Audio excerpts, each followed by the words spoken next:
Saudara-saudari yang dikasihi Tuhan Yesus Kristus, selamat bertemu kembali di dalam program Arus Hayat Voice. Di dalam kesempatan kali ini, saya akan membawakan suatu berita yang berjudul Pernikahan. Pembacaan Alkitab diambil dari kitab Kejadian pasal 2 ayat 18. Tuhan Allah berfirman, "Tidak baik kalau manusia itu seorang diri saja. Aku akan menjadikan penolong baginya yang sepadan dengan dia."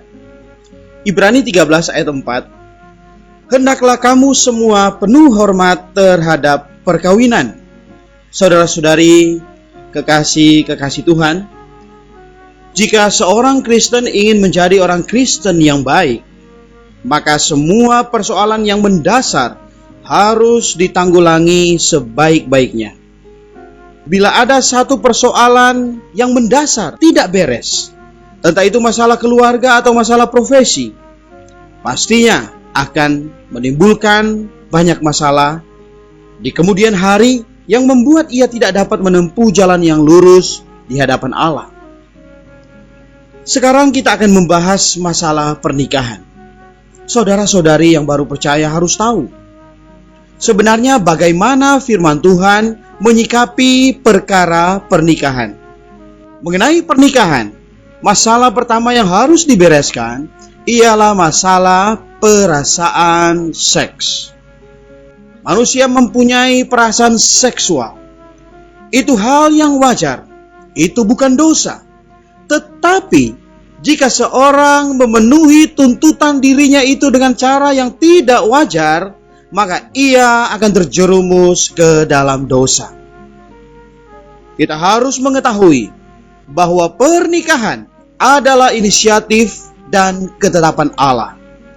Karena itu, perasaan seksual adalah pemberian Allah. Ketetapan pernikahan diadakan sebelum manusia berbuat dosa, bukan sesudahnya. Penetapan pernikahan sudah ada sebelum Kejadian pasal 3, bukan sesudahnya.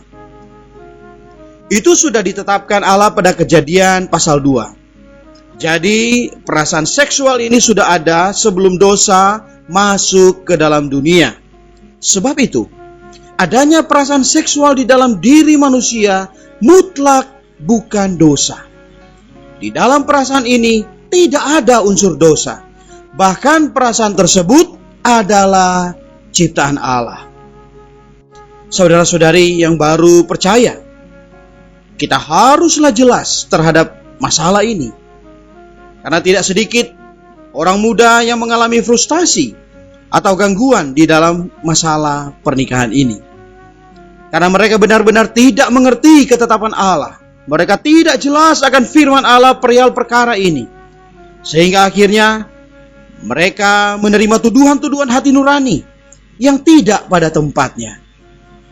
Mereka mengira berdosa bila mereka memiliki perasaan atau tuntutan tersebut. Ada orang muda yang lebih parah lagi, yakni karena adanya perasaan seksual ini, ia lalu meragukan pekerjaan Allah. Ketahuilah, konsepsi yang menganggap seks itu dosa adalah konsepsi paganisme. Kita harus memahami firman Allah dengan tepat. Sebagaimana seorang merasa perutnya lapar itu bukanlah dosa, demikian juga seorang yang memiliki tuntutan seksual itu bukanlah dosa, melainkan suatu perasaan yang alami. Surat Ibrani pasal 13 ayat 4 mewahyukan kepada kita, hendaklah kamu semua penuh hormat terhadap perkawinan. Pernikahan tidak saja harus dihormati, bahkan kudus adanya. Karena itu, kita harus nampak bahwa Allah tidak saja memandang seks sebagai sesuatu yang alami, tetapi juga sesuatu yang kudus. D.L. Moody mempunyai seorang sekerja yang bernama Dr. Meyer.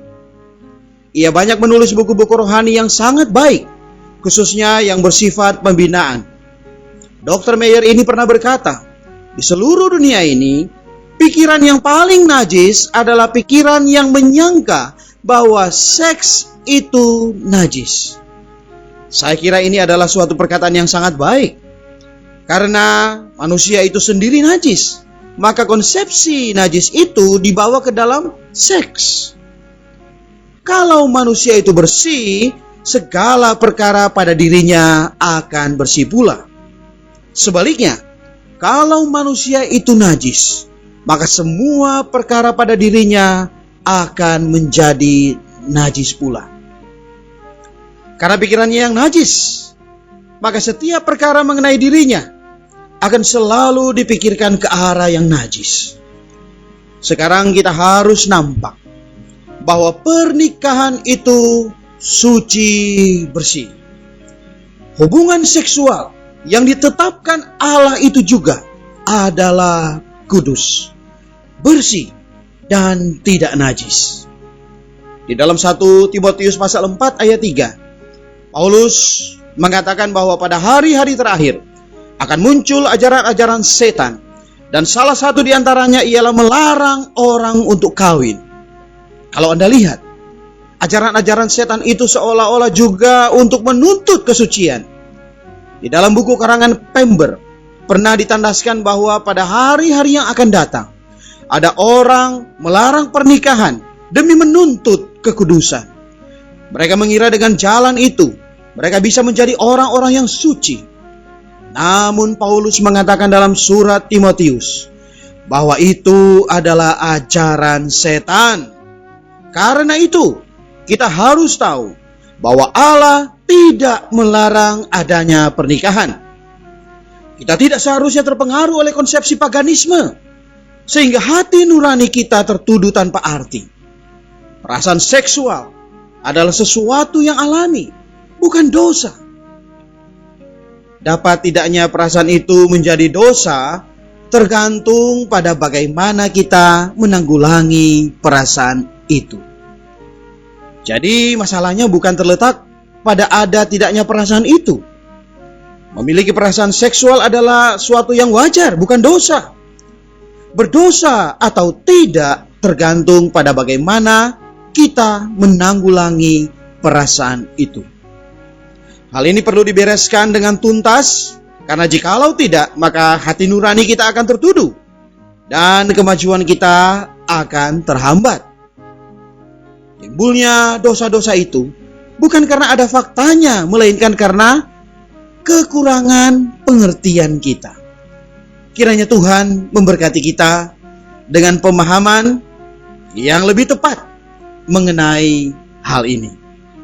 Mari kita berdoa. Tuhan Yesus, kami sungguh menyembah Engkau, Allah yang kudus yang telah memberi kami sebuah ketetapan mengenai perkara pernikahan ini. Ya Tuhan, selamatkanlah kami dari pikiran kami yang jatuh, pikiran kami yang menyimpang dari ketetapan-Mu yang sebermula. Kiranya firman-Mu terus menerangi mata hati kami. Oh Tuhan Yesus, buatlah kami jelas akan kehendak-Mu.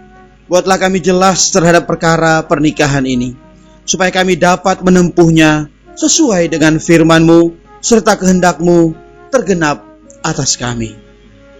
Amin. Demikianlah firman Tuhan. Sampai bertemu di kesempatan berikutnya. Kasih karunia-Nya menyertai kita semua.